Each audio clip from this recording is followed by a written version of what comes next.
So when you picture a conference dedicated to saving the planet, sharing vital environmental research, protecting wildlife, you probably imagine this globally accessible hub of collaboration.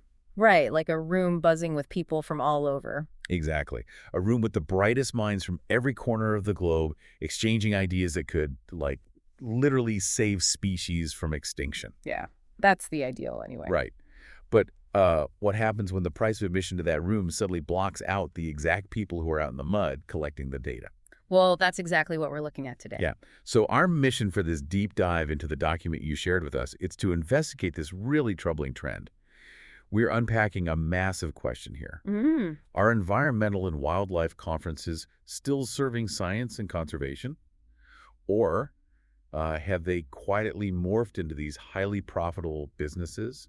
It's a critical shift we're looking at. And my role today is to map out not just what is changing in this industry, because it really is functioning like a corporate industry now, but why it actually matters for the future of global knowledge sharing. Okay, let's unpack this, because we have to start with the most glaring barrier to entry, right? The baseline cost. Yeah, the price tag shock. Exactly. The source material lays out a timeline that is, it's honestly staggering. If we look back just 5 years ago, you could attend many major environmental conferences for somewhere between maybe 70 and 150 euros. Right, which is pretty standard. In the context of academic funding, that's a highly manageable professional expense. Right. It fits easily within the standard travel budgets of most universities and even, smaller nonprofits. Yeah, but today the source points out that registration fees of 400, 500, or even more are just becoming the baseline norm. It's a massive jump. It is. And I want to be really clear about what that actually means for you as an attendee.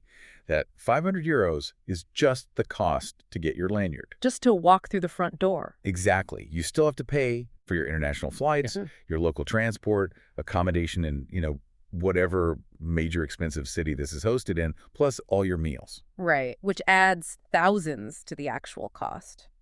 But, okay, I have to play devil's advocate for a second here, because we did just live through historic global inflation. Oh, sure. Yeah. Renting out a massive convention center in Geneva, paying for high bandwidth internet. None of that is immune to macroeconomic trends, right? So aren't these organizers just passing on unavoidable overhead costs? Well, what's fascinating here is that, yes, overhead is definitely up. That's the natural assumption. But if we dig into the margins, the math doesn't entirely map to just mere inflation. It doesn't. No, because you have to look at the captive market dynamic of academia. Yeah. Scientists aren't just, consumer shopping for an optional luxury vacation. Right, they have to be there. Exactly. They operate in a publish or perish environment. To secure tenure or to unlock the next round of funding, their institutions literally mandate that they present at these high-prestige international conferences. Ah, so the organizers know they have a guaranteed customer base. Yeah. A base that has basically no choice but to pay whatever is asked. Precisely. It's an inelastic demand curve. The sheer scale of the fee increase, jumping 300 or 400% in just a few years, it strongly suggests a transition from just covering logistical costs to aggressively expanding profit margins. Wow. And we actually have a perfect control group for this theory, which the source material highlights brilliantly. The COVID-19 pandemic. Yes, exactly. The virtual paradox. This is where the timeline gets so interesting, because during the pandemic lockdowns, these massive conferences were forced to pivot entirely online. Right. They had no choice. And suddenly, access was radically democratized. Some were completely free. Others dropped their fees to 20 or 30 euros. Yeah, for a brief accidental window, the geographical and financial borders of global science were basically erased. It's so ironic. Researchers from lower-income countries who could never afford a transatlantic flight were suddenly able to present their fieldwork. They could participate in global panels and connect with peers easily. It was arguably the most accessible period for global science sharing in history. It's like trying to subscribe to a basic streaming service. But suddenly you're forced to buy the premium cable package just to watch one documentary. That's a great way to put it. Because now, as in-person events have returned, the source points out that even fully virtual attendance is hitting 100 euros or more. Yeah, sometimes much more. Plus, they are slapping these virtual attendees with severe cancellation fees months in advance. How do you justify a 100 euro fee just to watch a live stream? Well, functionally speaking, You don't. The technology infrastructure required to host a €20 virtual conference in 2021 did not suddenly become 5 times more expensive. Right. Zoom didn't get that much pricier. Exactly. The server costs for streaming are marginal once the baseline architecture is built. The choice to charge €100 for a digital link is a conscious business decision. Designed to protect the in-person event. Yes. If the virtual ticket is too cheap, it cannibalizes the highly profitable €500 physical ticket. People would just stay home. Wow. Which means they are artificially inflating the price of digital access just to force people into the more expensive physical tier. That's exactly what the data suggests. And that brings us to the actual experience of attending in person. Because logically, if I'm paying €500 to walk through the doors, I would expect a highly polished premium experience. You would think so, right? But the reality outlined in our source is the exact opposite. We are seeing the rise of this completely a la carte conference model. You're paying triple the price, but receiving a fraction of the baseline services. Yeah, the unbundling of services is one of the most visible symptoms of this corporatization. Unbundling, like airlines. Exactly like the airline industry over the last 20 years.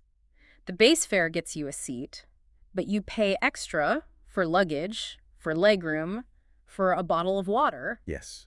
The source literally points out that coffee is no longer included. Which is wild for an academic conference. It really is. Basic catering is vanishing. The welcome reception, that's an extra charge. The gala dinner is extra. Everything is extra. If you want to attend a specialized workshop or a networking excursion, you have to bring your wallet out again. And I find this incredibly jarring. Wait a minute. Yeah. If I am bringing the research, which I funded and produced myself, to present to others, and I can't even get a cup of complimentary coffee in the hallway, what exactly am I paying for? Well, that lack of transparency is exactly what is fracturing the foundational trust between the scientific community and these organizers. I mean, it feels like a scam. Now, the source is objective here. It acknowledges that event planners have real substantial expenses. Administration, venue security, accessibility services, those do require capital. Sure, absolutely. But when basic amenities evaporate while the baseline price skyrockets, participants naturally demand to see the ledger. Right. If you're going to charge me like a luxury resort, you owe me an itemized receipt. And they largely refuse to provide one. When transparency is zero, that trust just collapses. It stops feeling like a cooperative scientific endeavor and starts feeling like an extractive corporate model treating scientists as cash cows. Extractive is the perfect word. And honestly, withholding coffee is annoying, but it's really just the tip of the iceberg here. Oh, definitely. Because the source material reveals a much darker mechanism at play. We aren't just talking about hidden costs. We are talking about how the fundamental financial risk of hosting these events is being weaponized against the individual researcher. Yes, the structural shift in how conference acceptance letters are handled. Here's where it gets really interesting. Right. Because traditionally, an acceptance letter meant a guaranteed spot, right? Yes, it was an absolute guarantee. You received the letter, and your presentation was locked into the official program. And based on that guarantee, you could safely book your non-refundable flights and accommodation. But now, according to the document, these acceptances are frequently conditional. Which is a huge problem. If we connect this to the bigger picture, it fundamentally breaks the unwritten contract of academia. It really does. Imagine a landlord telling you that you've got the apartment, you hire the moving trucks, and on move-in day they say, actually, we didn't lease the other unit, so we're closing the entire building and keeping your security deposit. That's a grim analogy, but highly accurate. Because the organizers will officially accept a workshop, prompt the presenter to pay hundreds of euros in fees, and then, if not enough general attendees register for it, they just cancel it. After the money is spent. Yes.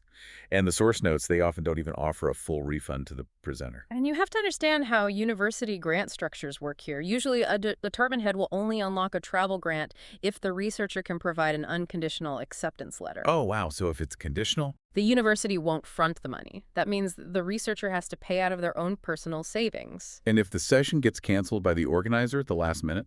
The university certainly won't re-embrace a canceled presentation. The individual scientist is left entirely holding the bag.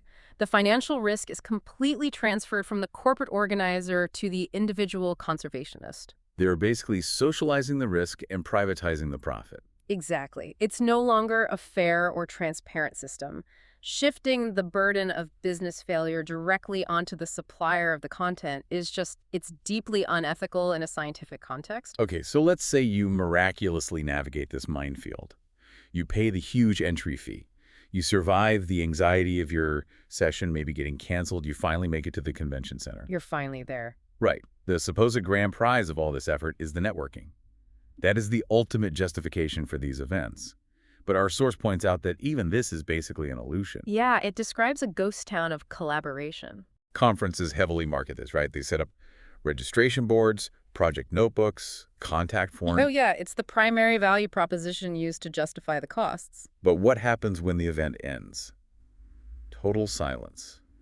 No follow-up emails, no introductions, no updates on registered projects. The event acts as a center of international cooperation for a few days and then vanishes. I mean, think about the last time you attended an industry event. You swap business cards, write down a dozen big ideas, and then what?